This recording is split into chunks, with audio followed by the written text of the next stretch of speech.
Un nebija labākā nākamreiz. Aiziet, Eduards Ševits, Mikejs Ševits, Lukas Krasts, 13. vieta pēc pirmā mēģinājuma. Pirmā brauciena rezultāts startā bija 7,39. Šobrīd līdzīgi mazliet lēnāk, bet pārsvars bija 2 sekundes 10 daļas pēc pirmā brauciena pār Vardropu un Zajanski.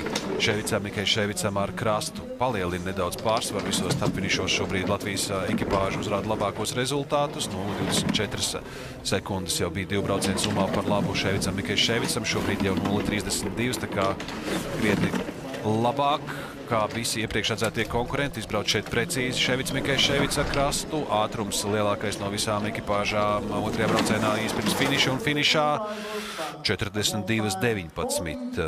Mazliet lēnāk kā pirmajā braucienā, bet pilnīgi pietiekami, lai šobrīd kļūtu par sacensību līderiem. Krietni labāk kā pagājušajā nedēļā Innsbrukā, kad nācās samierināties ar 18. vietu, bet pagaidām Ševits, Mikejs Ševits atpaliek no savu šīs sezonas labākā rezultāta, kas bija 9. vieta Lillehammers trasē pirmajā sezonas sacensībā.